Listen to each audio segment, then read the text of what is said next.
लोग स्टूडेंट के साथ ये होता है कि जब भी हम अपना एम डिसाइड कर रहे होते हैं तो बहुत ज्यादा फैमिली प्रेशर होता है, तो सर उस केस में हम लोगों को क्या करना चाहिए? जो प्रेशर है वो तो रहेगा, ऐसा हो ही नहीं सकता कि वो प्रेशर ना हो।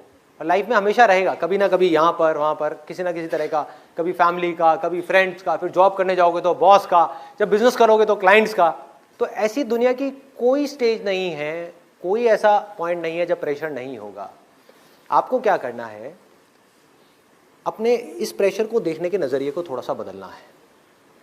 प्रेशर में लोग दो तरह से रिएक्ट करते हैं। एक होते हैं जो प्रेशर की वजह से टूट जाते हैं, प्रेशर ज़्यादा आ रहा है, चल छोड़ना यार, क्या पंगे लेने, क्या रिस्क लेना, कहीं मैंने ज़बरदस्ती वो चीज़ करी जो मैं करना चाहता हूँ और मैं फेल हो गया तो ज़िंदगी भर के लिए गालियाँ पड़ने वाली हैं कि हमने कहा था मत कर मत कर मत कर, फिर भी तूने किया।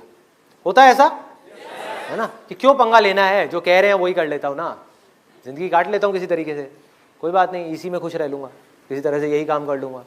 ऐसी सी चीज़ें आ रही होती हैं माइंड के अंदर। तो करना क्या है, प्रेशर को आपको थोड़े से पर्सपेक्टिव को चेंज करना है। प्रेशर आपके लिए बुरा नहीं है, प्रेशर अच्छा है। जितना ज़्यादा प्रेशर हो उतना अच्छा है, क्योंकि आपको मौका मिल रहा है अंदर से स्ट्रांग होने का।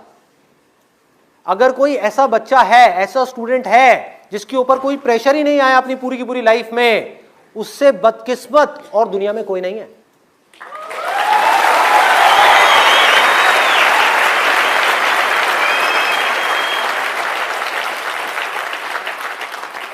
उससे बदकिस्मत कोई नहीं है।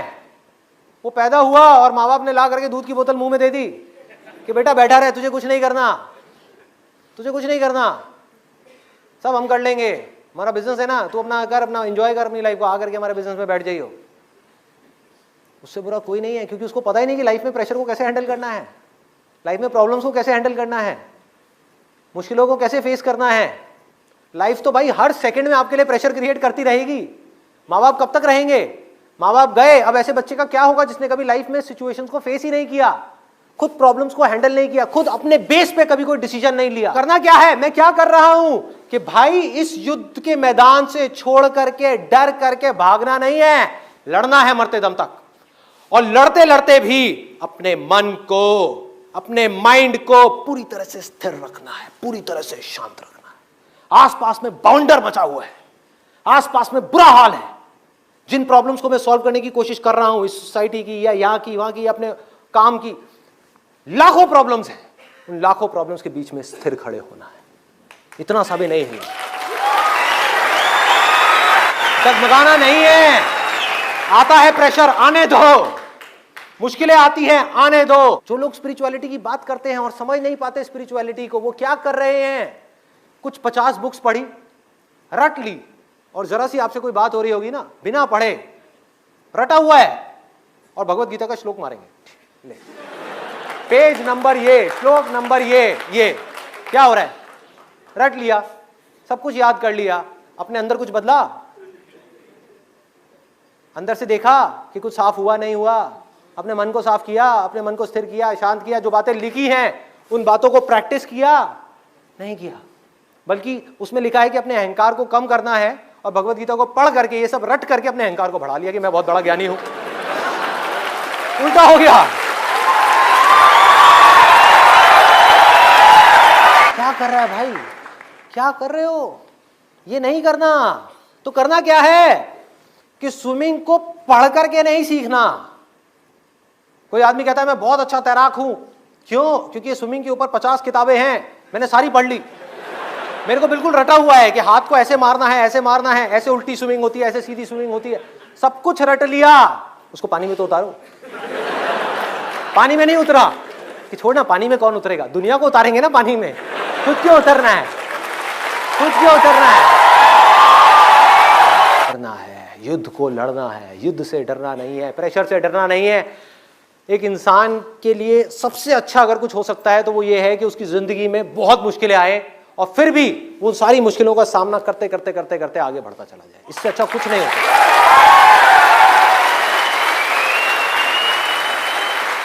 लाइफ का इससे अच्छा एंड और कुछ नहीं हो सकता। जिंदगी का इससे अच्छा एंड और क्या होगा। सोचो, आपकी उम्र हो गई है 70 साल 80 साल और आप पीछे पलट करके देख रहे हो कि 70 साल के अंदर 80 साल के अंदर ये हुआ, ये हुआ, ये हुआ, अच्छा ये हुआ था, ये हुआ था, ये हुआ था, फिर भी मैं टिका रहा। हाँ? फिर भी मैं टिका रहा। तो अब आने दो मौत को। जिंदगी का सबसे बड़ा डर क्या है? मौत। तो मौत की भी आप आंखों में आंखें डाल करके कहोगे आजा आजा, नहीं डरने वाला। जिंदगी के सबसे बड़े डर को भी आप जीत लोगे अगर आप एक योद्धा हो। तो अगर आपके अंदर लड़ने की स्पिरिट है तो आप जीत लो। क्या है, पहले 90 डेज बहुत अच्छे जाने चाहिए, अगले 9 मंथ्स अच्छे कैसे जाएं ये डिपेंड करता है कि अभी के 90 डेज कैसे जाएंगे। जो पहले 90 दिनों के अंदर माइंडसेट को डेवलप करना होगा कि किस स्किल सेट की जरूरत है। माइंडसेट ठीक हुआ तो स्किल सेट जल्दी ही ठीक हो जाएगा। लेकिन पर चक्कर क्या है, शुरुआती रिजल्ट छोटा होता है। कम ऑन मोर टाइम, शुरुआती रिजल्ट छोटा होता है तो क्योंकि माइंडसेट को छोटा रिजल्ट अच्छा नहीं लगता इसीलिए वो तैयारी कर नहीं पाता है। तो फर्स्ट 90 डेज में जैसी रूट्स डेवलप करेंगे नेक्स्ट 9 मंथ्स में आपको वैसा ही फ्रूट मिलेगा। चाहते हो तो पहले रूट्स ठीक करो। कम ऑन, अगर फ्रूट्स चाहते हो तो पहले रूट्स ठीक करो। अच्छा, आप जानते हैं आप अपने आप को चेंज करते क्यों नहीं है? उसका एक ही कारण है, शुरुआती रिजल्ट छोटा होता है, शुरू में रिजल्ट दिखता नहीं है। जो आदमी सिगरेट पीता है, लगातार सिगरेट पीता है, अगर उसको पहली सिगरेट में ही खून की उल्टी हो जाएगी वो सिगरेट कभी नहीं पिएगा। अगर पहली सिगरेट में ही उसको ट्यूबरक्लोसिस या कैंसर हो जाएगा वो सिगरेट कभी नहीं पिएगा। पर क्यों? क्योंकि शुरुआती रिजल्ट छोटा होता है। शुरुआती रिजल्ट इतना छोटा होता है कि वो पता ही नहीं चलता, जल्दी ही कैंसर भी होगा, जल्दी ही ट्यूबरक्लोसिस या कई बीमारियां हो जाएंगी। शराब पीने वाला व्यक्ति लगता है कुछ हो तो रहा नहीं है, मजा आ रहा है, लेकिन वो लगातार चलता रहता है। शुरुआती रिजल्ट छोटा होता है, बाद में बड़ी बड़ी बीमारियां हो जाती हैं। शुरू में व्यक्ति जब फिजिकल एक्सरसाइज नहीं करता, शुरुआती रिजल्ट छोटा होता है, बाद का रिजल्ट बहुत बड़ा होता है। शुरू में अगर आप रोज एक्स्ट्रा केक खाएंगे पता नहीं चलेगा, शुरुआती रिजल्ट छोटा होता है, बाद में रिजल्ट बहुत बड़ा हो जाता है। शुरू में अगर किसी के साथ प्यार की एक्स्ट्रा बातें नहीं करेंगे, एक्स्ट्रा एफर्ट नहीं डालेंगे तो आप क्या देखेंगे? रिलेशनशिप खराब होता है, बाद का रिजल्ट बहुत बड़ा हो जाता है। शुरू के 90 दिन आगे के 9 महीनों पे बहुत बड़ा इंपैक्ट लाएंगे, लेकिन शुरुआती रिजल्ट छोटा होता है इसलिए मोटिवेशन आता नहीं है। इसलिए मैं कब से कह रहा हूं, small 90 days will create tall 9 months. Come on, small 90 days will create tall 9 months. शुरुआती रिजल्ट छोटा होता है, बहुत छोटा होता है, इसीलिए व्यक्ति एफर्ट नहीं करता। जितने बड़े एथलीट्स थे उनको भी शुरू में रिजल्ट नहीं मिला। 90 दिन की तैयारी बहुत अच्छी चाहिए, अगले 9 महीने बहुत बड़े हो जाएंगे। लेकिन चक्कर क्या है, शुरुआती रिजल्ट छोटा होता है इसीलिए आप छोड़ भी देते हैं। शुरुआती रिजल्ट मिलता नहीं है इसीलिए आप छोड़ भी देते हैं। यही शुरुआत है जब स्पीड बहुत। सफलता उन्हीं कामों को करने से मिलती है जिसको करने का मन नहीं करता। सफलता उस काम करने से मिलती ही नहीं है जिसमें मजा आ रहा होता है। हर रोज, एवरी डे खुद से सवाल करिए, आज का दिन आपने जिस तरह से जिया क्या वह आपके लक्ष्य की दिशा में था? आज के दिन ऐसे कौन से 2 काम थे जिसने मैंने अपनी पूरी लगन से किया? आज कौन से ऐसे 2 काम थे बहुत जरूरी जिसको मैं कर नहीं सका? ये आज कौन सी गलती करी जिसको फिर नहीं करना है? गलती करना पाप नहीं है, दुनिया करती है। गलती दोहराना महापाप है। खुद से सवाल करिए, आस्क योरसेल्फ डेली, सवाल करिए। लगातार देश के अलग अलग हिस्सों में, अलग अलग शहरों में मैं बिजनेस ओनर से मिलता हूं, स्टूडेंट से मिलता हूं, पेरेंट्स से मिलता हूं, सोशल वर्कर से मिलता हूं, प्रोफेशनल से मिलता हूं। और जब भी उन सब से सपनों की बात होती है, जब भी गोल्स की बात होती है, हर आदमी एक एक्सक्यूज देता हुआ मिलता है। यदि मैं दुनिया में 50-60 एक्सक्यूज लिख लूं तो मुझे लगता है सारा संसार उसमें से किसी ना किसी एक कैटेगरी में आ जाएगा। अचरज की बात यह है कि मुझे बहुत कम लोग आज तक ये कहते हुए मिले कि हम हमारी कमजोरी की वजह से सफल नहीं हुए, हमने जो सोचा था वो हमारी कमी, हमारे आलस्य, हमारी लापरवाही, हमारी कामचोरी की वजह से हम हासिल नहीं कर पाए।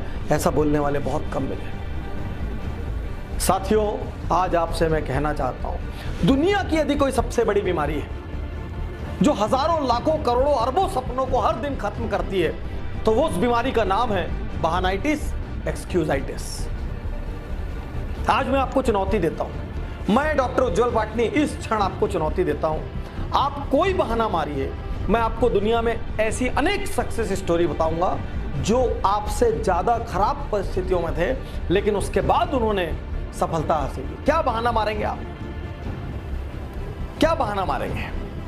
ये बहाना मारेंगे मुझे शिक्षा लेने का टाइम नहीं मिला या मौका नहीं मिला। फोर्ड कंपनी के संस्थापक हेनरी फोर्ड को भी शिक्षा लेने का मौका नहीं मिला। मुझे बचपन से घर की जिम्मेदारी संभालनी पड़ी, प्रख्यात गायिका लता मंगेशकर को भी अपना पहला जिंगल इसलिए गाना पड़ा क्योंकि उनको आर्थिक जरूरत थी, कम उम्र से उनको घर की जिम्मेदारी संभालना पड़ी। मेरे पिता का देहांत कम उम्र में हो गया था। प्रख्यात संगीतकार A.R. रहमान के पिता का देहांत कम उम्र में हो गया था। मैं आपके सामने खड़ा हूं, डॉक्टर उज्जवल पाटनी, मेरे पिता का देहांत जब मैं क्लास 2 में था तब हो गया था। कितने बहाने मारे और किस बहाने की काट दो। एक दुर्घटना हो गई, उसके बाद मेरी हिम्मत टूट गई। सुधा चंद्रन जो प्रख्यात नृत्यांगना है, दोनों पैर चले जाने के बाद भी उन्होंने नृत्य जारी रखा। मैं अनेकों बार हार चुका हूं। अमेरिका के राष्ट्रपति अब्राहम लिंकन जाने कितनी बार हारे थे अलग अलग लेवल पर, तब जाके वो राष्ट्रपति बने। मैं गरीब घर में पैदा हुआ। किस गरीबी की बात करते हैं? भारत के प्रख्यात राष्ट्रपति APJ अब्दुल कलाम एकदम गरीब घर में पैदा हुए, रामेश्वरम। आज देश के जो वर्तमान प्रधानमंत्री नरेंद्र मोदी, आप हम सब जानते हैं, उन्होंने बचपन में गुजरात के वड़नगर स्टेशन पर चाय बेची है। कौन सी गरीबी की बात करते हैं आप? कौन सी गरीबी की बात करते हैं? ले आइए, मैं आपको ऐसे अनेकों लोगों की कार्ड बताऊंगा जिन्होंने आपसे खराब परिस्थितियों में सफलता हासिल की। प्रश्न यह है, बहाना मारते हुए जिंदगी बिताएंगे या जिम्मेदारी लेंगे? आज अपने आप से एकांत में बैठकर पूछिए, मैं वाकई जीतना चाहता हूँ क्या? आज अपने आप से एकांत में बैठकर पूछिए, क्या मैं वाकई ऐसा कुछ काम करना चाहता हूँ जिससे मेरे माता पिता को, मेरे शहर को, मेरे समाज को, मेरे को जानने वालों को और मेरे देश को मुझ पर गर्व हो? मैं आपसे पूछिए, अपने आप से एकांत में ये पूछिए कि मैं असल में जीवन से क्या पाना चाहता हूँ। अपने आप से एकांत में ये पूछिए, जो मैं पाना चाहता हूँ उसमें सबसे बड़ी बाधा क्या